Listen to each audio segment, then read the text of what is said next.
সুপ্রিয় দর্শক, আপনাদের আমন্ত্রণ জানাচ্ছি এটিএন নিউজের ইয়াং লাইট প্রোগ্রামে। আমি আনির চৌধুরী।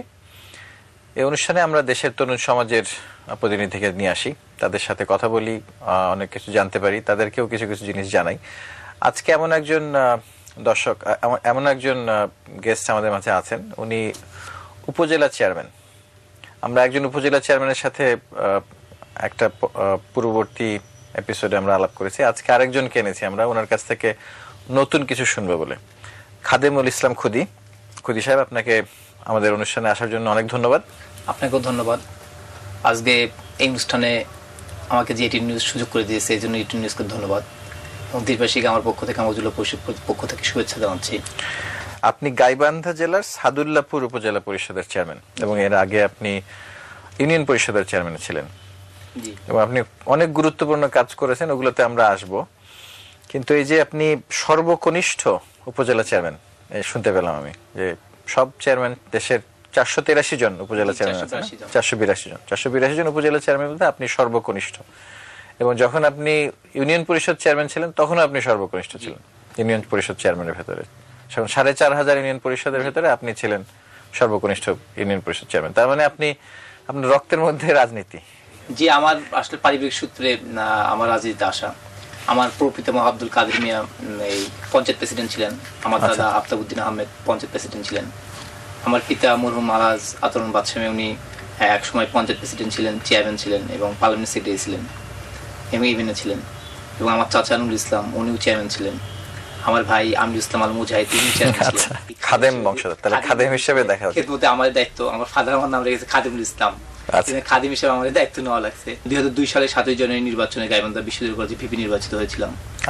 তারপর ছাত্রদের হাতে করি, ওইখান থেকে আমি গ্রামে ইউনিয়ন পরিষদের নির্বাচন ছিল, এলাকার লোক ডেকে নিয়ে যে আমাদের দীর্ঘদিন আমাদের বাড়ি থেকে নির্বাচন করছিল না, এই জন্য ইউনিয়ন পরিষদ নির্বাচন দাঁড় করিয়ে দেয়।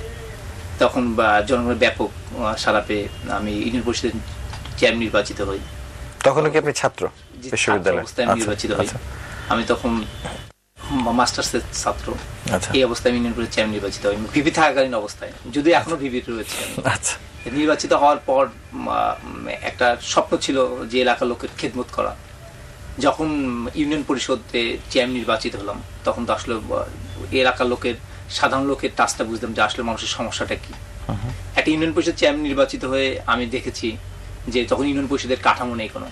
আমাকে সেই দূর থেকে ইউনিয়ন পরিষদের সেই মনে করুন যে আলমারিটা নিয়ে আসতে হয়েছে, চেয়ারম্যান সাথে কাগজগুলো নিয়ে আসতে হয়েছে। আমাদের একটা কমিউনিটি সেন্টার ছিল, ভাঙ্গা কমিউনিটি সেন্টার। আমার ওই ভাঙ্গা কমিউনিটি সেন্টারে ভাঙ্গা চেয়ার দিয়ে আমার ইউনিয়ন পরিষদের যাত্রা শুরু হয়। কিন্তু আমি আসলে বিন্দু থেকে সিন্ধু রচনার জন্য আমি খুব প্রবল বেগে আমি ওই নজরুলের সেই কবিতা বলেছিলাম জনগণের মধ্যে, দুর্গম গিরি কান্তার মরু দুস্তর পারাবার, লঙ্ঘিত হবে রাত নিশীতে যাত্রা হুঁশিয়ার, দুলিতেছে তরি ফুলতেছে জল ভুলতেছে মাঝি পথ, সিরিয়াছে পাল কেদারি ভাল আছে কার হিম্মত, কে আছে জওয়ান হও আগুয়ান হাঁকেছে ভবিষ্যৎ, এ তুফান ভারী নিতে হবে পারি দিতে হবে তরি পার। তা আমি সেদিন ভয় পাইনি। আমি সকল আমার পরিষদের সদস্যদেরকে নিয়ে আমি একযোগে কাজ করার দৃঢ় সংকল্পবদ্ধ হয়েছিলাম। তাদেরকে নিয়ে মিটিং করেছিলাম যে আমরা চাই এলাকার লোকের খেদমতে, আমরা বলছি জনগণের সেবা করতে চাই। আর এই সেবার মন মানসিকতা নিয়ে আমি সেদিন মাঠে নেমেছিলাম। আমি সবাইকে বলেছিলাম যে আসুন, আমরা যদি মানুষের যদি অরিজিনাল খেদমত করতে চাই তাহলে কাজ করতে হবে। সেদিন প্রথম যেটা করেছিলাম, আমি একটা পঞ্চবার্ষিক পরিকল্পনা প্রণয়ন করেছিলাম যে আমি কি করতে চাই আগামী 5 বছর। উপজেলাটা নিয়ে একটু কথা বলি। এখন আপনি যে পদে আছেন উপজেলা চেয়ারম্যান হিসেবে, আপনি কত বছর দুই হয়ে গেল? 22 জানুয়ারি 2009 সালে আমি নির্বাচিত হয়েছি। 2.5 বছরের, 3 বছরের কাছাকাছি। আচ্ছা, তাহলে আপনার অর্জন কি বলবেন? মানে এই যে উপজেলা চেয়ারম্যান হিসেবে আপনার এলাকায় আপনি কি? জি, অর্জন বলতে এখনো যে জনগণের খেদমত অর্জন এখন কিছুই করতে পারিনি, কিন্তু করার চেষ্টা করছি।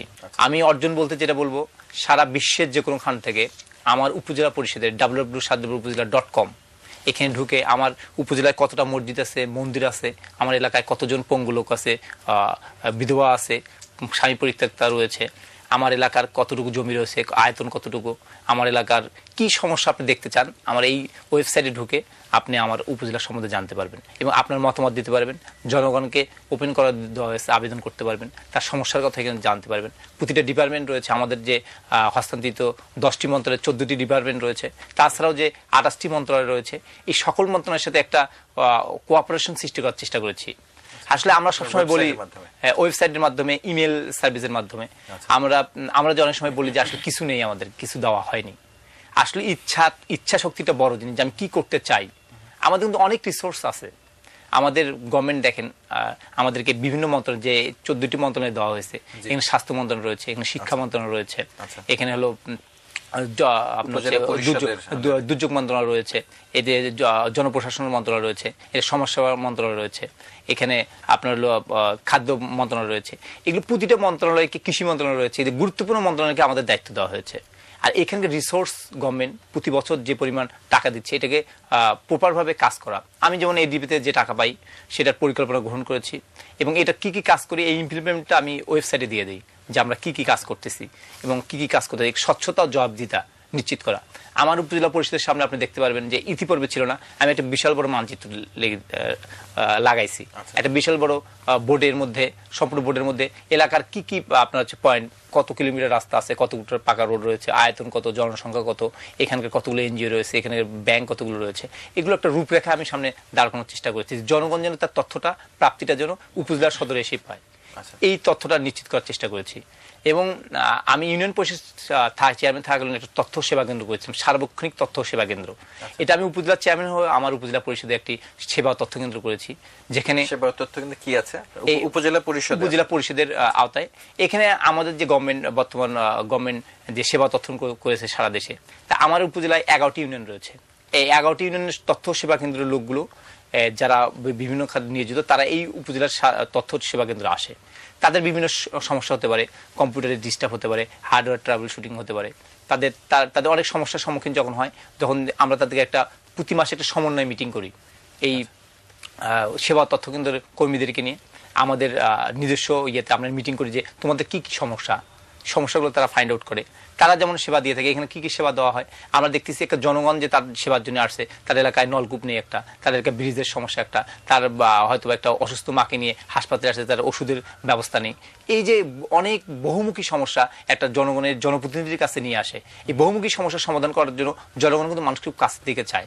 তা একটা সেবা, আমি উপজেলা চেয়ারম্যান বিভিন্নখানে ব্যস্ত থাকি, আমরা বিভিন্ন কাজ করতে হয়, 14টি মন্ত্রণালয় আমাদের কাছে আছে, আমরা স্কুল কলেজ থেকে আরম্ভ করে সবগুলো দেখাশোনা করি। কিন্তু একটা লোক যখন সাধ্যপুরে আসলো, আমাকে পেল না, তখন ওই কাগজটি যেন সে ওই সেবা তথ্য দিয়ে দিতে পারে।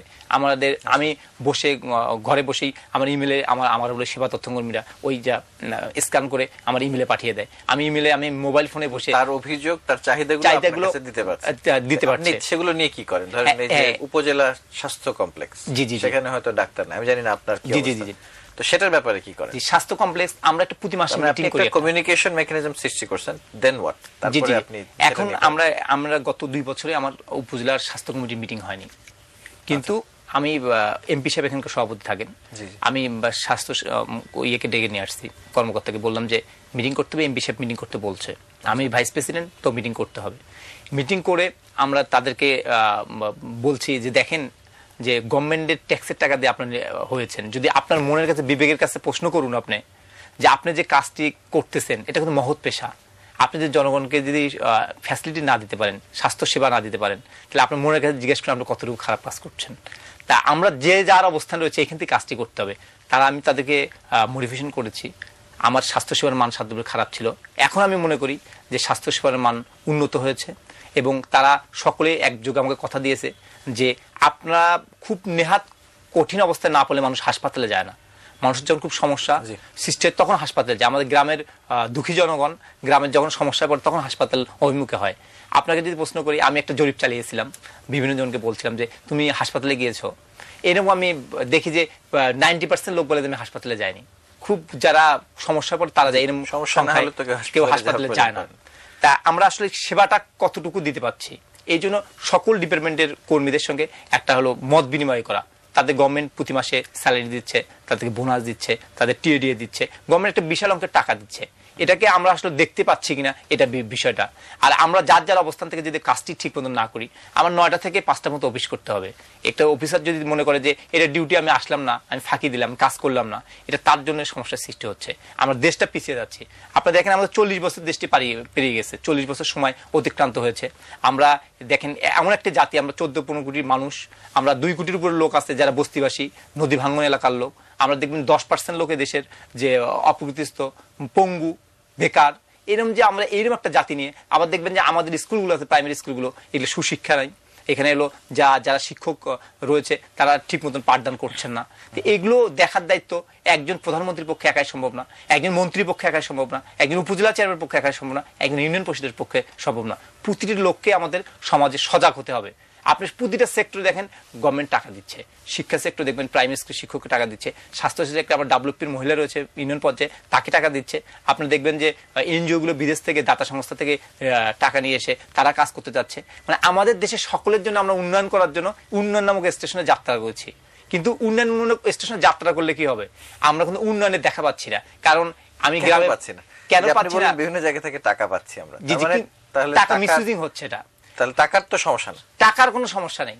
সমস্যাটা হচ্ছে আমার মন মানসিকতা। আমি কাজটা ঠিক করতে চাইছি, আমাদের টার্গেটটা হয়েছে উন্নয়ন না, আমাকে এটা করতে হবে, এটা আমি করব, মানে এটা আমার এনজিও করবে, এটা আমার গভর্নমেন্ট করবে, আমাকে টাকা দাও। কিন্তু টাকাটা ইউটিলাইজ হচ্ছে, পরিকল্পনা নেই।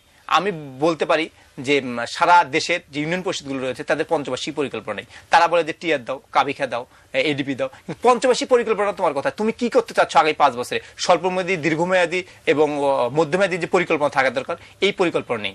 আমাদের বর্তমান সরকার, মহাদেশ সরকার কিন্তু ভিশন 2021 একটা পরিকল্পনা গ্রহণ করেছে। এই পরিকল্পনা আদলে আমাদের উপজেলা পরিষদ, ইউনিয়ন পরিষদ পরিকল্পনা গ্রহণ করা দরকার, যে আমরা কি কি পরিকল্পনা করতে চাই।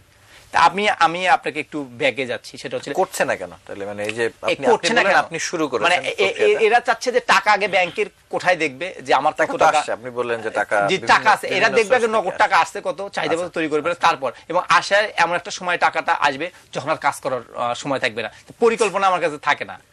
এখন আমি যে কথাটা সেটা বলতেছি যে আমাদের আসলে সঠিকভাবে আইডেন্টি করতে পারিনি লোক কি, আমাদের গভর্নমেন্ট। আচ্ছা, এটা একটা ইম্পর্টেন্ট পয়েন্ট আপনি বললেন যে টাকা এমন সময় আসে জি যে কাজ করার সময় নেই। না, কাজ করার সময় নেই বলতে টাকাটা হলো আমাদের এখন অনেকটা ঠিক হয়েছে।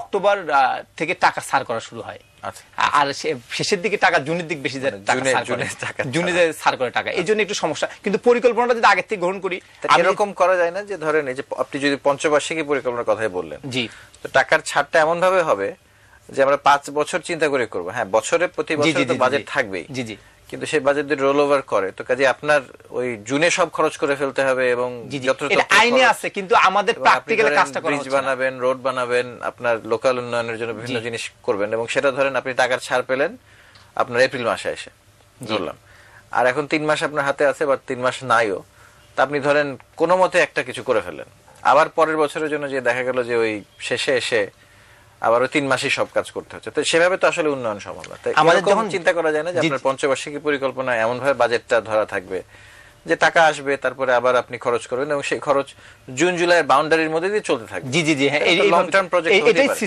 সিস্টেমটা এটা। কিন্তু আমাদের যারা জনপ্রতিনিধি আমরা নির্বাচিত হয়েছি, তাদের তারা আমাদের মন মানসিকতাগুলোকে আমরা ক্লিয়ার করতে পারছি না, আমরা দূরটা দেখতে পাচ্ছি না, আমরা কাছে কাছে দেখতেছি। আসলে আমাদের সুদূর পরিকল্পনা। আমি জাপানে গিয়েছিলাম, আমাকে গভর্নমেন্ট থেকে চিনে নিয়ে গিয়েছিল, এইখানে যা দেখেছি আমরা তারা 100 বছর পর কি করবে এই পরিকল্পনাটা তারা নিশ্চিত করে রাখছে, এবং তারা পাওয়ার পয়েন্ট প্রেজেন্টেশনের সময় তারা দেখাচ্ছে যে আমরা কৃষি ক্ষেত্রে কি করতে চাই, স্বাস্থ্য ক্ষেত্রে কি করতে চাই, যোগাযোগ ক্ষেত্রে কি করতে চাই। তাদের পরিকল্পনাটা খুব মিশনটা ক্লিয়ার, এবং এখানে লোকাল গভর্নমেন্ট কি করবে এটা ক্লিয়ার, এখানে সেন্ট্রাল গভর্নমেন্ট কি করবে এটাও ক্লিয়ার রয়েছে। কিন্তু আমাদের এখানে এই মন মানসিকতা ক্লিয়ার নেই, এখানে আমরা এটা ক্লিয়ার করতে পারছি না। এটা একটু মানে মন মানসিকতার ব্যাপারটা একটু বলি। মন মানসিকতার ব্যাপারটা হচ্ছিল আমরা লোকাল গভর্নমেন্টের যদি নিচু স্তরে যাই, ইউনিয়ন পরিষদ, ইউনিয়ন পরিষদের একজন মেম্বার সাহেবের দায়িত্ব যে তার এলাকার গরিব মানুষকে ইন্ডিকেট করে সে হলো জিনিস দিবে। কিন্তু মেম্বার সাহেব সমস্যায় কি পড়তেছে, সে একজন বয়স্ক লোককে বয়স্ক ভাতা দিবে 65 বছর, গ্রামে তো ওই 65 বছর 60 বছর অনেক বয়সী লোক রয়েছে, কিন্তু তারা ক্ষুধার্ত, সবাই এসে তাকে চাপ দিচ্ছে। যখন প্রেশার ওভার হয়ে যাচ্ছে তখন ওই মেম্বার সাহেব হলো যার তার আত্মীয়করণ অথবা তার নামটা ফেলে দিচ্ছে। তা আমাদের এরকম কোনো ন্যাশনাল পপুলেশন রেজিস্টার নেই যেটা ইন্ডিকেটর হিসেবে কাজ করবে। যে আমি প্রথম ইউনিয়ন পরিষদ চেয়ারম্যান হয়ে আমি চিন্তা করলাম ন্যাশনাল পপুলেশন রেজিস্টারটা কি? ন্যাশনাল পপুলেশন রেজিস্টারটা হচ্ছে হলো আমরা চাচ্ছি যে প্রতিটা ব্যক্তির আমার নাম কি, আমার পিতার নাম কি, আমার মাতার নাম কি, আমার হলো কতজন সদস্য রয়েছে, আমার জমি জমা কতটুকু রয়েছে, মানে সার্বিক একটা বায়োডাটা ওটার মধ্যে থাকবে। ন্যাশনাল আইডি তো আছে না, ন্যাশনাল আইডিতে শুধু কয়েকটি ইনফরমেশন রয়েছে, আরো বেশি লাগবে, আরো ইনফরমেশন লাগবে, যে ইনফরমেশনটা প্রতিজনের আলাদা থাকবে। আমরা জাপানে গিয়েছিলাম, ওখানে যেটা সিটিজেন কার্ড বলে, আমরা স্বাধীনতার পূর্ববর্তী বলেছিলাম যে অন্ন, বস্ত্র, বাসস্থান, চিকিৎসা, শিক্ষা সমাধিকার নিশ্চিত করা হবে, কিন্তু বাস্তবতা আদলে কি আদৌ এটা সম্ভব হয়েছে? হয়নি এখনো। আজকে স্বাস্থ্য খাতে আপনি বলছেন যে ন্যাশনাল কার্ড বা সিটিজেন কার্ড, সিটিজেন কার্ড হবে, এই সিটিজেন কার্ড দিয়ে 5টা যে মৌলিক অধিকার সংরক্ষণ করা যাবে। আমি আজকে একজন কিলো ভিজিএফ দেবো, 10 কেজি ভিজিএফ চাল দেবো আমার সম্পূর্ণ লোককে, এলাকায় আমি 15,000 লোককে ভিজিএফ চাল দেবো। এই ভিজিএফ চাল পাওয়ার উপযোগী কারা? আমার ওই ন্যাশনাল আইডি কার্ড আমাকে বলে দিবে যে এই ব্যক্তি পেতে পারে। বয়স্ক ভাতার ওই কার্ড, আইডি কার্ড বলে দিবে যে এই ব্যক্তি বয়স্ক ভাতা পাবে, এই ব্যক্তি একটি খামার একটি বাড়ি পাবে, এই ব্যক্তি বিধবা ভাতা পাবে, এই ব্যক্তি পঙ্গু ভাতা পাবে, এই ব্যক্তি ঝুঁকি হ্রাস পাবে। প্রতিটা যে সেক্টর গভর্নমেন্ট তো প্রচুর পরিমাণ টাকা দিচ্ছে, কিন্তু না, একজনকে সবাই দেয়। বয়স্ক ভাতা যে পাইছে সে ভিজিটি চায়, সেই ভিজিএফ চায়, সে সব কিছু, আমি কিছুই পাইনি। তাই এই যে আমাদের যে মানে অভারভাবে কাজ করতেছি, দেখবেন যে আমাদের একটি খামার একটি বাড়ি প্রকল্প করতেছে বর্তমান গভর্নমেন্ট, একটা সুন্দর প্রজেক্ট। আবার দেখবেন আরডিআরএস বিভিন্ন বিদেশ থেকে টাকা, তারাও একটি প্রজেক্ট বাস্তবায়ন করতেছে। দেখবেন যে আমার একটি খামার একটি বাড়িভুক্ত যে লোকটি রয়েছে, ওই আরডিআরএস এর ওই প্রকল্পটি ওটা ভুক্ত হয়ে গিয়েছে। তো এখানে এনজিও, জিও সবাই কাজ করতেছে। কাজ করার কারণে আমরা কারো কিছু করতে পারি না। আজকে এনজিও কে বলা হয়েছে যে তুমি একটি পরিবারে একটি লোন দেবা। এখন আমি দেখি যে এনজিও এর প্রতিটা মহিলার ওরা 5-7টা 10টা করে মনে করেন যে ঠ্যাঙ্গামারা, গ্রামীণ ব্যাংক, এসকেএস, বেরাক, মানে বিভিন্ন এনজিওর কমরে পেছে গেছে ওদের হলো এই পাস বই দিয়ে।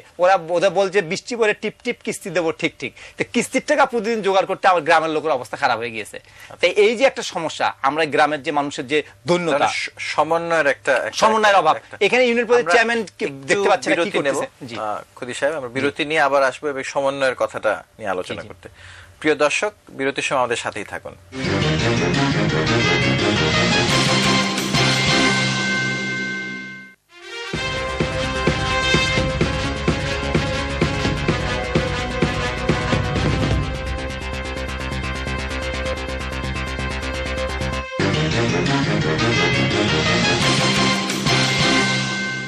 প্রিয় দর্শক, আপনারা দেখছেন এটিএন নিউজের ইয়াং নাইট প্রোগ্রাম। আজকে আমাদের অতিথি হিসেবে আছেন খাদেমুল ইসলাম খুদি। উনি গাইবান্ধা জেলার সাদুল্লাপুর উপজেলা পরিষদের চেয়ারম্যান।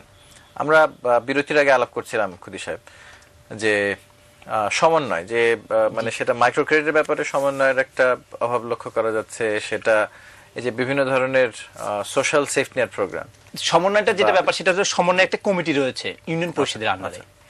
ইউনিয়ন পরিষদের আন্ডারে একটা কমিটি আছে, সমন্বয় কমিটি, গভর্নমেন্ট করে দিয়েছে, প্রজ্ঞাপন জারি করে দিয়েছে। জি জি, এই সমন্বয় করতে আপনি বলছেন যে এখন ওই কার্ড হলে সমন্বয়, কার্ড হলে সমন্বয়টা হবে যে আপনি ব্র্যাক কাকে ঋণ দিয়েছেন, বা আপনি গ্রামীণ ব্যাংক কাকে ঋণ দিয়েছেন, বা আপনি ঠ্যাঙ্গামারা কাকে ঋণ দিয়েছেন, যে বিভিন্ন স্কেচ কাকে ঋণ দিয়েছেন, এই যে ঋণগুলো আপনি দিলেন, এটা অলরেডি ওই কার্ডে উঠে যাবে। আজকে একটা আমি চাচ্ছি যে একটা সিটিজেন কার্ড থাকবে, যে কার্ডের মাধ্যমে মানুষ তার মৌলিক অধিকার সংরক্ষণ করবে। আজকে আমার একটা গ্রামের লোক যদি হার্টের পেশেন্ট হয় বা অ্যাপেন্ডিসাইটিসের ব্যথা নিয়ে যায়, দেখবেন যে হাসপাতালগুলোতে ওই যে অপারেশন তেমন ভাবে হচ্ছে না। আমাদের গ্রামের হাসপাতাল দেখে ক্লিনিকগুলো জমজমাট হয়ে গেছে। ক্লিনিকগুলো যাচ্ছে, তারা টাকা কষতেছে, তারা টাকা দিয়ে তারা অপারেশন করতেছে, তাদের জমি বেচে, গরু বেচে ওই ক্লিনিকে যাচ্ছে। আজকে হাসপাতালের কাঠামো দেখেন আপনি, ওই ক্লিনিকের চেয়ে অনেক ভালো কাঠামো আমার হাসপাতালের কাঠামো। হাসপাতালের ব্যবস্থাপনা, হাসপাতালের যে রিসার্চ পার্সন দিচ্ছে অনেক ভালো, কিন্তু কাজ করতেছে না কেন? যে ক্লিনিকে একটা অপারেশন করে 3,000-4,000 টাকা পাবে। তাহলে আমার দেশের যে স্বাস্থ্য খাতে ভর্তুকি রয়েছে, আমি কার্ডের মধ্যে ভর্তুকিটা আমি বছর শেষে দেবো, যে কাকে কাকে, ওই আপনাকে বললাম যে আমি জরিপ করেছি 90 জন লোক হাসপাতালে যায় না, যে বাকি 10 জন লোক খুব নিরুপায় হয়ে হাসপাতালে গেল, যারা হলো অ্যাপেন্ডিক্স অপারেশন করতে গেল, ডেলিভারি কেসে গেল, হয়তোবা একটা ছোট গলব্লাডারে পাথরে করতে গেল, তারা ওই সাবসিডিটা পাবে। তারপর মনে করেন যে আপনার কৃষি খাতে ভর্তুকি, দেখবেন যে সারে বাজার ইন্টারন্যাশনাল মার্কেটে অনেক দাম হাই, এবার গভর্নমেন্ট 1,000 টাকা করেছে, এটা ভালো করেছে। তা হাই দেখবেন যে আমাদের সার, আমাদের যে বর্ডার গুলো আছে, এই বর্ডার গুলোতে ভারতের সারগুলো নিয়ে যায়, বা আমাদের সারের মিসইউজিং হয়। তো সার আমার অরিজিনাল কৃষক পাবে, কি ওই লেখা আছে ক্যাডিতে কৃষক, তো ও কার্ড নিয়ে যাবে, ওই কার্ড নিয়ে গেলে ডিলারের কাছে সার পাবে, ও সারে ভর্তুকিটা ওকে দেওয়া হবে কত টাকা সারে। এবং আমরা অলরেডি মনে করেন যে বর্তমান গভর্নমেন্ট পানিতে ভর্তুকি, পানিতে বলতে স্যালোতে ইলেকট্রিকে ভর্তুকি দিচ্ছে, ডিজেলে ভর্তুকি দিচ্ছে। এই যে এত সুযোগ সুবিধা দিচ্ছে, এই সুযোগ সুবিধাগুলো আসলে আমরা হলো প্রপার ভাবে যাচ্ছে না। এই যাওয়ার জন্য বলছেন যে কাকে দেয়া হচ্ছে, কখন দেয়া হচ্ছে, সেটা আমরা জানতে পারছি না। তো কাজে এক ডিপার্টমেন্ট আরেক ডিপার্টমেন্টের খবর যাচ্ছে না, খবর জানতে পারতেছি, কোঅপারেশন নেই। মানে সার্বিকভাবে দেখতে হবে, সার্বিকভাবে দেখতে হবে। আমি উপজেলা পরিষদ যেটা সমন্বয় করি, 14টা ডিপার্টমেন্টকে সমন্বয় করি, আমাদের সমন্বয় কমিটির মিটিংকে ইউনো সাহেব এটাকে সমন্বয় করে। এই সমন্বয়ের ব্যাপারটা একটু খারাপ আছে, কারণ ওই আইডি নাম্বার নেই। কখন দিয়েছে আব্দুর রাজ্জাক, মোহাম্মদ আব্দুর রাজ্জাক, বাবার নাম হলো হাসান আলী, লিখে দিয়েছে। আর একটা লিখে দিয়েছে রাজ্জাক হাসান, অমুক পাড়া লিখে দিয়েছে। দুজন যে একই মানুষ বুঝতে পারছি না। তাহলে সবার একটা আইডি নাম্বার থাকতে হবে, যে নাম্বারের মাধ্যমে আমরা সবাইকে চিনতে পারবো, কোডের মাধ্যমে চিনতে পারবো যে সারা দেশে কত লোক। ন্যাশনাল আইডিটা সেই নাম্বারটা হতে পারে, কিন্তু আমাদের আরো তথ্য লাগবে। না, ন্যাশনাল আইডিটা শুধু 18 বছরের লোকের জন্য আপনি করছেন এটা, কিন্তু এটা হলো প্রতিটা লোকের জন্য। একটা শিশু ভূমিষ্ঠ হলে আগামীকাল তার একটা আইডি নাম্বার বসবে, এবং সে জন্মগ্রহণ করার সঙ্গে সঙ্গে তার অন্যের বস্ত্রের এবং স্বাস্থ্যের এবং শিক্ষার সে অধিকারটা নিশ্চিত করবে, তার ওই কার্ডের মাধ্যমে নিশ্চিত করবে যে আমি কিছু নিতে গেলে জন্ম থেকে কার্ডটা থাকতে হবে। জন্ম থেকে কার্ডটা থাকতে হবে, জন্ম সঙ্গে কার্ড তাকে দিয়ে দিবে। একজন জন্ম নিবন্ধন থেকে আমরা ওটা পেতে পারি না? জন্ম নিবন্ধন থেকে এটা, এই কার্ডটা জন্ম নিবন্ধন নাম্বারটা ওখানে থাকবে, যে জন্ম নিবন্ধন নাম্বার থাকবে। এটা করলে কি কি হবে? বাল্য বিবাহ রোধ হবে, যে নারী নির্যাতন যে সমস্যাগুলো এগুলো রোধ হবে, জানতে পারবো আসল বয়সটা কত তা জানতে পারবো। আর সবচেয়ে যেটা ব্যাপার, এই কার্ডের মাধ্যমে আপনি দেখবেন জাপানে এই কার্ড রয়েছে। জাপানে আমাদের মিউকা সিটিতে আমাদের নিয়ে গিয়েছিল, ওই কার্ডের মাধ্যমে তারা সকল সেবা নিচ্ছে। তারা ওই কার্ডটা রাখতেছে, তাদের হলো চৈত্যগত সার্টিফিকেট, তাদের জন্ম নিবন্ধন সার্টিফিকেট, তারা ফিস দিচ্ছে, সংশয় বের হচ্ছে, এবং সকল সেবা ওই কার্ডের মাধ্যমে তাদেরকে দেওয়া হচ্ছে। তা ওই কার্ডের মাধ্যমে আমাদের সকল সার্ভিসটা ডেলিভারি হবে। আমি যে কোনো যাচ্ছি, স্টেশনে যাচ্ছি, আমি ট্যাক্স পেয়ার, আমার এই কার্ড প্রমাণ করবে আমি ট্যাক্স পেয়ার। আমরা দেশে যারা ট্যাক্স দেবো তাদের একটা স্ট্যান্ডার্ড থাকবে, ট্যাক্স দিচ্ছে, ট্যাক্স দিতে উদ্বুদ্ধ হবে। আপনি ট্যাক্স দিচ্ছেন, তাহলে আপনি কি ফ্যাসিলিটি পাচ্ছেন, এই ফ্যাসিলিটি আপনাকে নিশ্চিত করতে হবে। ট্যাক্স দিচ্ছেন আপনি, এই দেশের রাজস্বটা তখন উদ্বুদ্ধ হবে ওই ট্যাক্সের মাধ্যমে। আমার কতটুকু সম্পদ আছে সেটা ওইখানে নিরূপণ হবে, কতটুকু সম্পদ, আমি কতটুকু ট্যাক্স দেবো, এই সম্পদটা সম্পূর্ণ একটা ইয়ের মধ্যে চলে আসবে। তা আমাদের হলো সম্পদের সুষ্ঠু ব্যবহার শুরু হবে এটা করলে। মানে আমরা যদি এই তথ্যগুলো পাই, জি জি জি, একেবারে প্রত্যেক মানুষ ধরে ধরে, হ্যাঁ, তার মানে আমাদের গড়ে স্ট্যাটিস্টিক্স হলে হবে না, না তাই না? স্ট্যাটিস্টিক্স বা পরিসংখ্যান হলে হবে, পরিসংখ্যান হলে হবে না। এটা হচ্ছে প্রত্যেক মানুষের সম্বন্ধে আমাদের জানতে হবে, যাতে করে একটা ন্যাশনাল প্ল্যানিং করা সম্ভব। আপনি আমাকে, আপনার ক্ষেত্রে আপনি উপজেলা চেয়ারম্যান আমাকে চিঠি পাঠালেন যে আপনাদের এলাকায় কতজন প্রবাসী আছে, তাদের নামে তাহলে কোথায় থাকে, কি কি ব্যাপার, এই জান। আমার এরকম ডাটা লোড আছে যে আপনি ক্লিক করলেই কত কত প্রবাসী কোথায় থাকে, সৌদি আরবে থাকে কজন, আমেরিকায় থাকে কজন, কানাডায় থাকে কজন, এবং তারা কি কি কাজ করে, মাসিক কত আর্ন করে, এক ক্লিকে জেনে বের হয়ে যায়।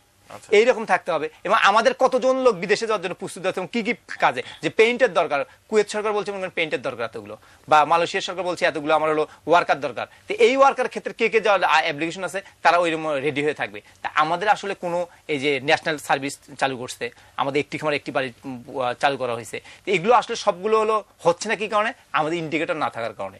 তো এইখানে অনেক অনেক সমস্যা রয়েছে। আমরা ইউনিয়ন পরিষদের চেয়ারম্যান করেছি, অনেক সমস্যা, যে পারিপার্শ্বিকতা অনেক সমস্যা রয়েছে। কিরকম সমস্যা? আমি ইউনিয়ন পরিষদের চেয়ারম্যান নির্বাচিত, আমার লোকগুলোকে আমি দিতে চাই।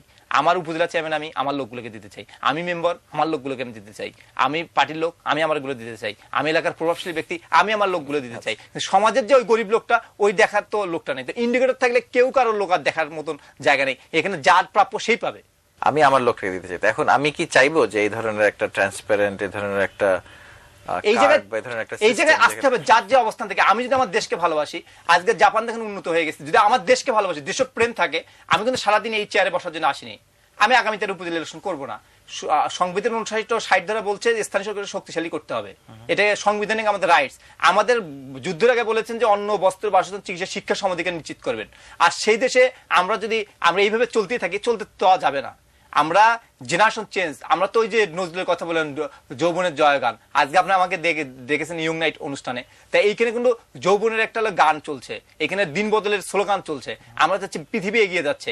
আপনি চিন্তা করে পাবেন না, আমরা 133 কি 34 নম্বরে রয়েছে আইসিটি সেক্টরে, কোরিয়া আছে 1 নম্বরে, আমরা কিন্তু অনেক পিছিয়ে রয়েছি। তো 50 বছর আগে আমরা কোরিয়া, আর আমরা কিন্তু হয়তো কোরিয়া কোনো কোনো ক্ষেত্রে আমাদের থেকে পিছিয়ে ছিল। হ্যাঁ, আমাদের দেশে কোরিয়ানরা পড়তে আসতো তখন। জি জি জি। এখন আপনি 70s এসেছে তারা।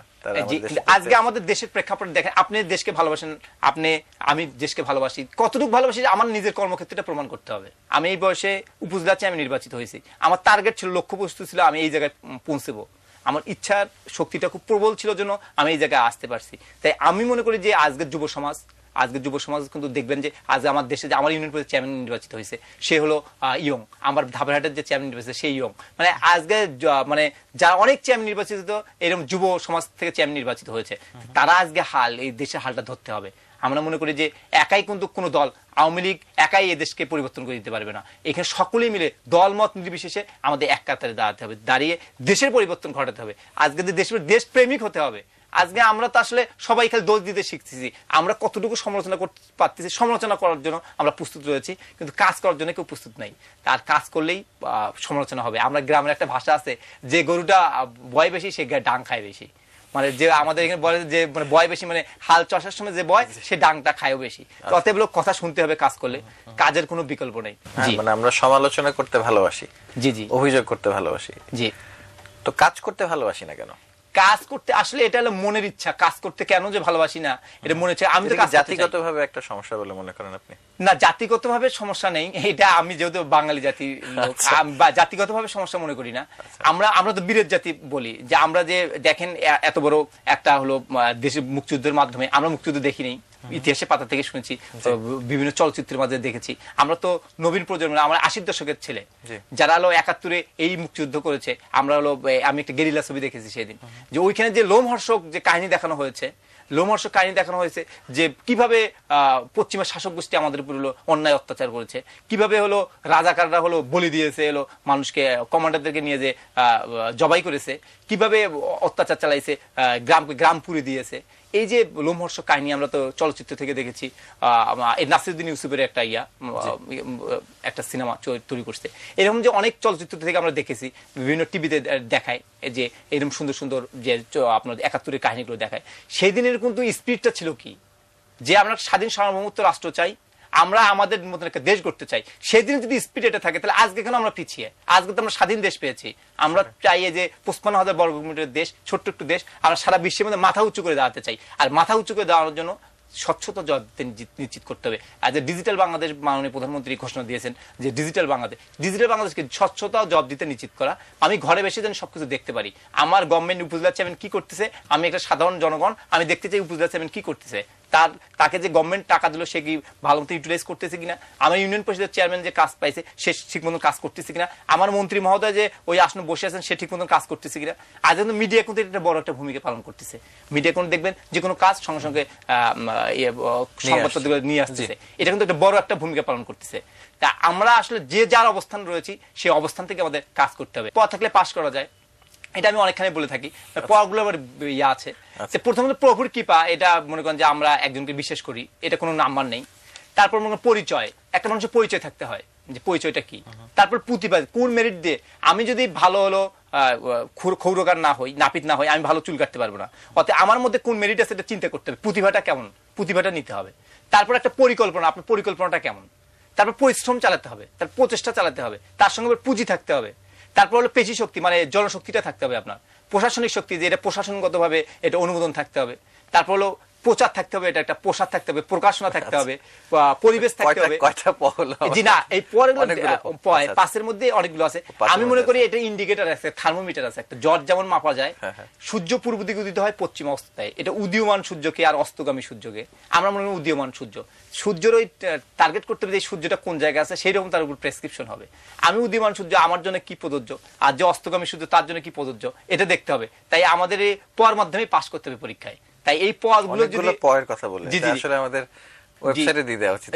এই পদ যদি আমরা নিজেরা যদি গ্রহণ করতে পারি, আর খারাপ পদগুলো বর্জন করতে হবে, ভালো পদগুলো অর্জন করতে হবে। খারাপ বলতে পাপ, প্রতারণা, এগুলো বর্জন করতে হবে। আর পদ এবার পূর্ণ হয়, অতএব পূর্ণটাও অর্জন করতে হবে, অতএব ভালোগুলোকে অর্জন করতে হবে। অর্জন করলে আমরা এইটা যদি এই ক্যালকুলেশনের উপর চলতে পারি, আমি যে ক্যালকুলেশন বললাম, এই যে আমাদের যেটা ঠিক করতে পারি, আমার পরিচয়টা কি আগে আমাকে প্রশ্ন করতে হবে, আমি কি করতে চাই। আসলে আমাদের মিশন ভিশনটাই নেই। আমরা অনেক বেকাররা বলি কি কিছু করতে পারছি না, তোমাদের মিশন ভিশনে নাই। তুমি টার্গেট ফিক্স আপ করো যে আমি এই কাজ করতে চাই, আমি আজ থেকে সকালবেলাতে সূর্যোদয় হয়েছে, একজন মানুষের মিশন ভিশনের কথা, একজন মানুষের মিশন, পার্সোনাল মিশন ভিশন থাকতে হবে, যে আমি কি করতে চাই। আমরা দেখি অনেক যুব সমাজ দেখবেন ফ্রাস্ট্রেট হয়ে গেছে, মাদকাসক্ত হয়ে পড়ছে, তারা বলতে যাচ্ছে যে কিছু করতে পারছি না, কি করে খাবো, বেকার। আসলে অনেক কিছু করার আছে, কিন্তু কি করে খাবো। তুমি রাইটিং করো, তোমার কি অভিজ্ঞতা আছে, তোমার জ্ঞান, ওই বলেন প্রতিভা, তোমার কি প্রতিভা আছে, সেই প্রতিভাটাকে তুমি কাজে লাগাও। জন্ম হোক যথাযথ, কর্ম হোক ভালো। আমি আপনার একটা অনুষ্ঠানে এখানে দেখেছি, একজন হরিজন সম্প্রদায়ের লোক মেয়েকে নিয়ে করছে, সে কতদূর চলে গিয়েছে আজকে। কিন্তু এটা আপনার অনুষ্ঠান থেকে আমি দেখেছি, এটা আমাকে স্পিড দিয়েছে, সে ওইখানে যেতে পারলে আমরাও যেতে পারবো। আপনি বিশ্বের অনেক দেশের কান্ট্রি হলো যারা আজকে হলো অনেক বড় জায়গায় রয়েছে, তাদের জীবন হিস্ট্রি, লাইফ হিস্ট্রি আপনি চিন্তা করে দেখুন তারা কোন জায়গায় গিয়েছে, তারা তাদের জীবনে ইতিপূর্বে কি ছিল, আমরা কোন জায়গায় রয়েছি। তা আমাদের সকলের অবস্থানে সকলে কাজ করি, এটা কিন্তু একটা ভালো একটা বাংলাদেশ করতে চাই। আসলে আমরা প্রতিদিন বলি যে আমরা বাংলাদেশকে ভালোবাসি, আমার সোনার বাংলা আমি তোমায় ভালোবাসি। তা আসলে আমি তোমায় ভালোবাসি আসলে মন দিয়ে এটা বললাম না অন্তর দিয়ে বললাম, এটা বলতে হবে যে মুখ দিয়ে বলতেছি না অন্তর দিয়ে বলতেছি। আসলে আমরা প্রতিটা লোক যদি অন্তর দিয়ে বলি তা আমরা দেশটা আসলে চেঞ্জ করতে পারি। আর আমরা হলো ক্ষমতাটাকে পুঞ্জীভূত করে রাখতে চাই। আমি ইউনিয়ন পরিষদের চেয়ারম্যান হয়েছি একবার, যে একবার আমি খেদমত করবো, তোমাদের কাজ করতে। আমি ইউনিয়ন পরিষদের কমিটি পুলিশিং ব্যবস্থা চালু করছি, গ্রাম আদালত ব্যবস্থা চালু করছি। আপনার আমার ইউনিয়নের দাওয়াত থাকলো, 5 নং ফরিদপুর ইউনিয়ন।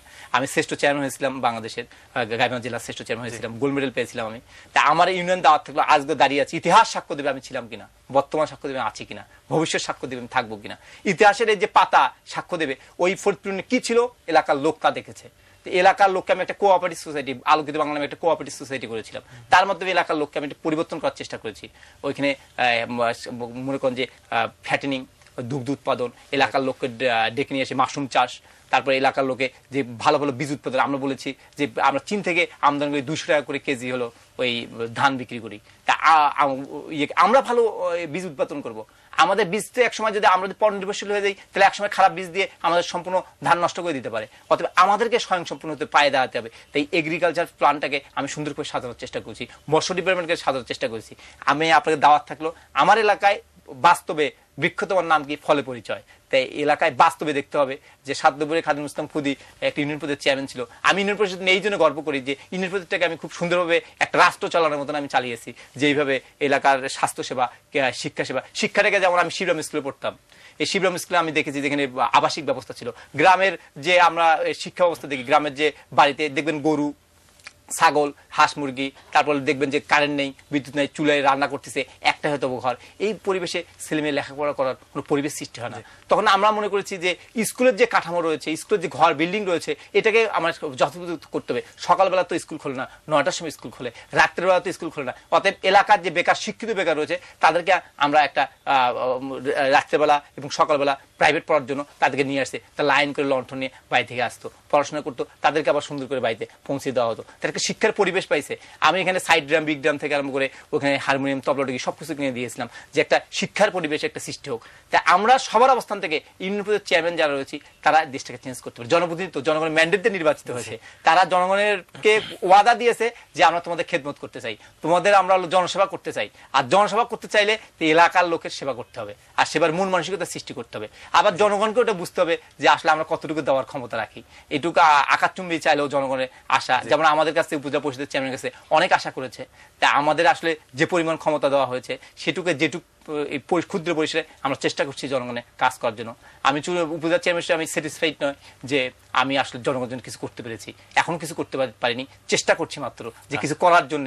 আর আরো 2 বছর রয়েছে, জনগণের চেষ্টা করছি যে আমি অনেক প্রকল্প গ্রহণ করেছি, পঞ্চবার্ষিক পরিকল্পনা গ্রহণ করেছি অলরেডি। আমি এটা স্মরণিকা আকারে একটা প্রকাশ করার চেষ্টা করছি যে আমাদের মাধ্যমটাকে উন্মুক্ত করা, জনগণের কাছে স্বচ্ছ জবাবদিহিতার কাঠগড়ায় দাঁড়ানো যে আমরা কি করতে চাই। আমি এর বাজেট ঘোষণা করেছি, আমার এই বাজেটের মাধ্যমে আমি কি করতে চাই এটা জনগণকে জানানোর চেষ্টা করছি।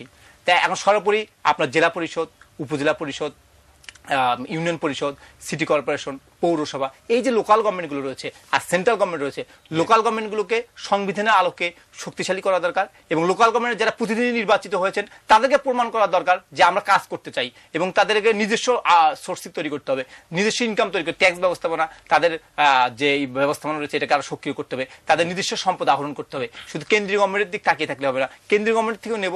আমার এলাকা হলো আয়ের সিস্টেম চালু করতে হবে।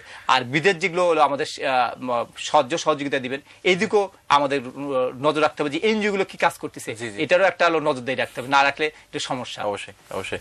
খুদি সাহেব, আমরা ইন্সপিরেশনাল অনেকগুলো বক্তব্য শুনলাম। মানে যুব সমাজের জন্য আপনি খুব গুরুত্বপূর্ণ একটা কথা বলেছেন যে আমার পার্সোনাল ভিশন মিশন কি, তাই না, আমার প্রতিভা কোথায়, আমি কি করতে পারি, আমি নিজেকে কিভাবে দেখতে চাই 5 বছর 10 বছর পরে। তো সেটা মানে খুব খুব গুরুত্বপূর্ণ একটা কথা। সমন্বয়ের কথা আপনি বলেছেন, ট্রান্সপারেন্সির কথা বলেছেন, জবাবদিহিতার কথা বলেছেন। তো আমাদের অনুষ্ঠানের সময় শেষ হয়ে এসছে। আপনার কথাগুলো আমার মনে হয় যে যারা দর্শক তাদেরকে অনুপ্রাণিত করবেন। আপনাকে অনেক ধন্যবাদ খুদি সাহেব। আমার ভবিষ্যতে আরো কোনো পরিসরে হয়তো আমরা বসবো এবং আপনার আরো কথা শুনবো। প্রিয় দর্শক, আমাদের সাথে থাকার জন্য আপনাদের সবাইকে ধন্যবাদ। আমি আনির চৌধুরী অনুষ্ঠান শেষ করছি, তবে আমাদের ইমেল রইল আপনাদের জন্য ইমেল অ্যাড্রেস youngnight@atnnewstv.com এবং অনুষ্ঠানের সবচেয়ে শেষে রয়েছে আমাদের সঙ্গীত শিল্পী রিয়াদের গান।